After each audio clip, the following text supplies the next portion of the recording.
রাজ্যে হোক বা দেশে হোক, আজকে আমাদের ভারতবর্ষের মানুষ কিন্তু 90% অসুস্থ মানুষ পেটের রোগের কারণে।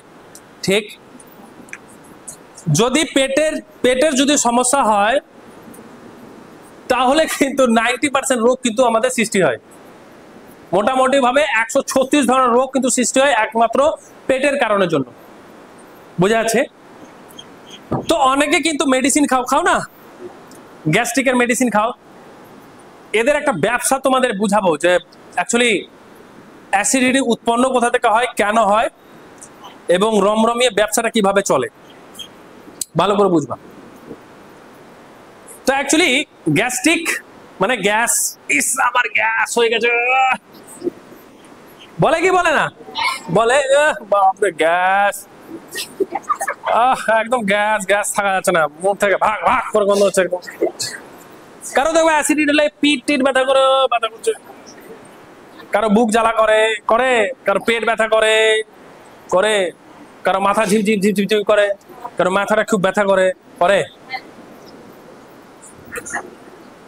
তো বলছে যখন তোমরা ওষুধ খাচ্ছ, অ্যাসিডিটি যখন ওষুধ খাচ্ছ, তো ও কি করছে, গ্যাসটাকে বের করছে, তাই না? তো আমাদের বডির মধ্যে স্টোমাক, ওখানে কিন্তু গ্যাস্ট্রিক গ্ল্যান্ড আছে একটা, গ্যাস্ট্রিক গ্ল্যান্ড মানে গ্রন্থি, যেখান থেকে রস বেরায় ওই খাবারকে হজম করে। ওটার যখন প্রবলেম হয়ে যায়, রস ভালো করে যখন বেরায় না, তখন কিন্তু গ্যাস তৈরি হয়ে যায়। তো যখন অ্যাসিডিটি, যখন তুমি ওষুধ খাচ্ছ, তখন কিন্তু সে গ্যাসটা কি করছে, বডি থেকে বের করছে। ঠিক, তো গ্যাস্ট্রিক গ্ল্যান্ডকে তো ঠিক করে দিচ্ছে না, যেখানে গ্যাসটা যেন উৎপন্ন না হয়। বুঝা গেছে? যাচ্ছে না? ডাক্তার কি করে, যে গ্যাসের ওষুধ দেয় গ্যাসকে বের করার জন্য, তো গ্যাসটা যে উৎপন্ন হচ্ছে সেটা তো হচ্ছে না। ধরো না একটা ওষুধ কোম্পানি,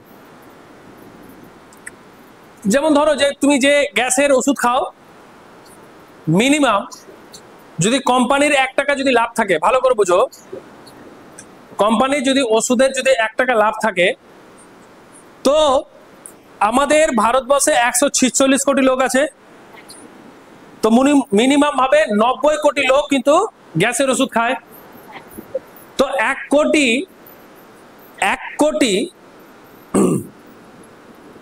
মানে যেটা বুঝাতে চাইছি যে 1 টাকা করেও যদি ওদের লাভ হয়, তাহলে 90 কোটি লোক অ্যাসিডিটির ওষুধ খায় প্রত্যেকটা দিন। তাহলে একদিনে হচ্ছে 1 টাকা করে যদি লাভ হয়, 90 কোটি লোক খেলে 90 কোটি ইনটু 30 করে যাও, তো কত হবে? 90 কোটিকে 30 করে দাও, 2700 কোটি টাকা, মানে হচ্ছে 2700 কোটি টাকা শুধুমাত্র অ্যাসিডিটির ওষুধ বিক্রি করে লাভ হয়। তাহলে মানুষের যদি অ্যাসিডিটি হতে থাকে, তাহলে বিভিন্ন রকম রোগ সৃষ্টি হবে, আর আমাদের ওষুধ কি হবে, বিক্রি হতে থাকবে। বুঝা যাচ্ছে কথাটা? তো 2700 কোটি টাকা, 2700 কোটি, একটা অনুমান দিচ্ছি, হয়তো এর থেকে আরো বেশি হতে পারে। তো 2700 কোটি টাকার ওষুধ কিন্তু বিক্রি হয় প্রত্যেকটা মাসে, মানে 27,000 কোটি টাকা কিন্তু বিক্রি হয়। বুঝা যাচ্ছে? 27,000 কোটি টাকার কিন্তু বিক্রি হয়। তো এখানে আয়ুর্বেদ কি বলছে বাবু? আয়ুর্বেদ বলছে দুটো জিনিস বলছে। তোমার যেন অ্যাসিডিটি না হয়, তুমি সেটার জন্য কি করবা, আর অ্যাসিডিটি যদি হয়ে যায় তো সেটার জন্য তুমি কি করবা। আর ওষুধ আমাদের কিন্তু রান্নাঘরেই আছে। ওষুধ কি আছে? আমাদের রান্নাঘরেই আছে, যেটা কিন্তু দুর্দান্ত কিন্তু কাজ করবে। ঠিক, আজকে প্রচুর মানুষ কিন্তু আজকে সবাই সুস্থ হয়ে গেছে, এবং তাদের মেডিসিন ছাড়া 7 মাস 8 মাস 5 মাস ওদের হয়ে গেছে, একটা পর্যন্ত তারা কিন্তু অ্যাসিডিটির ওষুধ খায়নি, কিন্তু তারা আজকে ডেটে সুস্থ আছে। এবং সেই মূল্যবান রত্ন ওষুধটাই কিন্তু আমাদের রান্নাঘরে কিন্তু বাবু আছে। ক্লিয়ার হয়েছে? সেটা কি? ভালো করে প্রথমত আসি আমি যে আমাদের যেন আমাদের অ্যাসিডিটি না হয়, তা সেটার জন্য আমরা কি করব। দেখো, প্রথমে সকালে ঘুম থেকে উঠে কিন্তু আমরা হালকা উষ্ণ জল, গরম জল কিন্তু পান করব। বুঝা গেছে? সেটা কি হবে, আমাদের যে মুখে যে লালাটা আছে সেই লালার সাথে জলটা মিক্স হয়ে কিন্তু পেটের ভেতরে যাবে, আর আমাদের পেটের ভেতরে যে কাঁচরা আছে সেই কাঁচরাটা কিন্তু পরিষ্কার করতে থাকবে। ক্লিয়ার হয়েছে না হয়নি? তাহলে আমাদের কি হবে, আমাদের কিন্তু যে অ্যাসিডিটি যে হচ্ছিল সেটা কিন্তু लगभग 90% কিন্তু দূর হয়ে যাবে। বুঝালো কথাটা? নাম্বার 2, আমরা আমাদের যদি জল তেষ্টা এবং খাবার খিদা যদি আমাদের একসাথে পাই, তাহলে আমরা কিন্তু কি করব, প্রথমে জল পান করব। বুঝা গেছে? প্রথমে আমরা কি পান করব, জল পান করব, তার 40 মিনিট পর আমরা কিন্তু খাবার খাবো। বুঝা গেছে মামনি? তার 40 মিনিট পর আমরা কিন্তু খাবার খাবো, এবং খাবার খেয়ে অন্তত আমরা কিন্তু 1 ঘন্টা পর জল পান করব। যদি আমাদের জল পান করতেই হয় খাবারের সাথে, তাহলে 1 ঘুট খেতে পারো, বা খাবার খেয়ে এই ফুড পাইপ খাদ্য নালীকে পরিষ্কার রাখার জন্য এবং মুখকে পরিষ্কার করার জন্য তুমি 1 ঘুট জল করে জলটা ভেতরে নিতে পারো। ঠিক বুঝা গেছে? তাহলে মিনিমাম খাবার খেয়ে 1 ঘন্টা পর জল পান করতে হবে। বুঝা গেছে? তাহলে কি হবে, এই যে হাইড্রোক্লোরিক অ্যাসিডের নাম শুনেছো না, HCl, ও কিন্তু আমরা খাবার যখন খাই তখন কিন্তু পেটের ভিতরে আগুনটা জ্বলতে থাকে, মানে ও নিঃসৃত হয় অ্যাসিডটা। বুঝা গেছে কথাটা? ও খাবারকে কি করে, হজম করে, খাবারটাকে ছোট ছোট ছোট ছোট টুকরায় কিন্তু কাটে। বুঝা গেছে? এটা একটা বিষয়।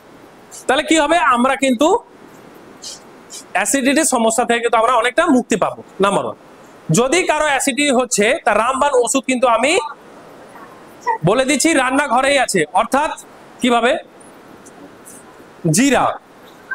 জিরা কার কার বাড়িতে আছে, কার কার বাড়িতে নাই? সবার বাড়িতে জিরা আছে, আছে তো? এই জিরাকে কোনোদিন ব্যবহার করেছো? সবজি ছাড়া আর কোনদিন কোথাও ব্যবহার করেছো? তো অ্যাসিডিটির হচ্ছে রামবান ওষুধ হচ্ছে কিন্তু জিরা। কি? জিরা।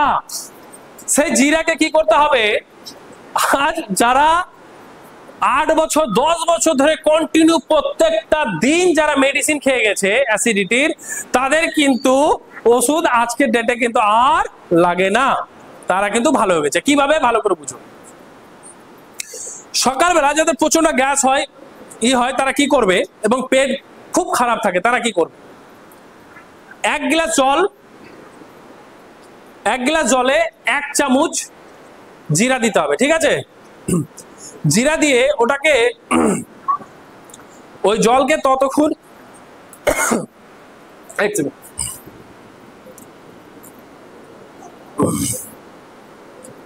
ওই জলকে ততক্ষণ পর্যন্ত ফুটাতে হবে যতক্ষণ পর্যন্ত 1 গ্লাস জল হাফ গ্লাস না হয়ে যায়। বুঝা গেল?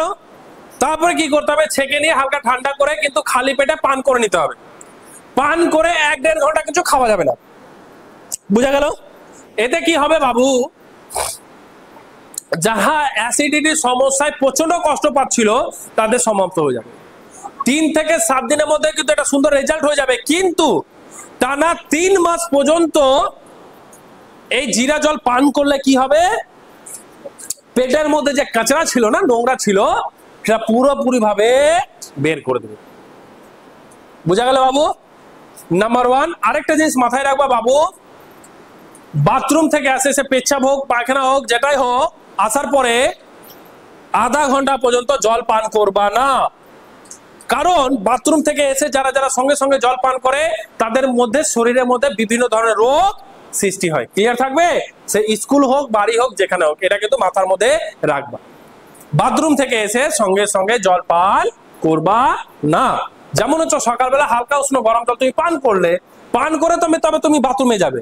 বাথরুম থেকে এসে আধা ঘন্টা তুমি এক্সারসাইজ বগেরা করো, অনুলোম বিলোম, কপালভাতি করো, মেডিটেশন করো, তারপরে আধা ঘন্টা পর তুমি জিরা জলটা পান করবে। বুঝা গেছে কথাটা?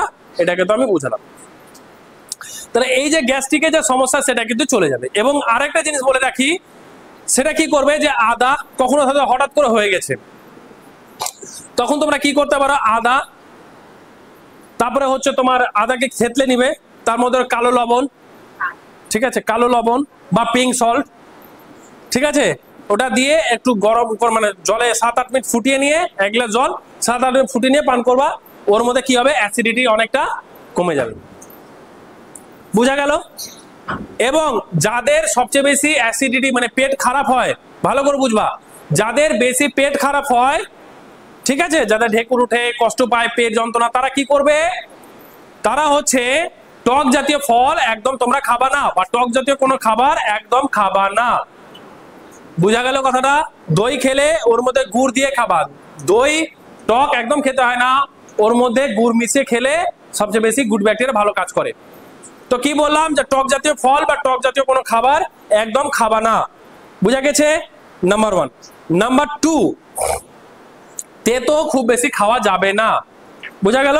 নাম্বার 3, সেটা হচ্ছে তোমার হচ্ছে নোনতা জিনিস খাবা না, যেমন হচ্ছে নোনতা বিস্কিট, নোনতা যে চানাচুর মধ্যে লবণ দেওয়া থাকে সেটা খাবা না, এবং কাঁচা লবণ খাবা না, যাদের অ্যাসিডিটি প্রচন্ড পরিমাণে হয়। বুঝা গেছে?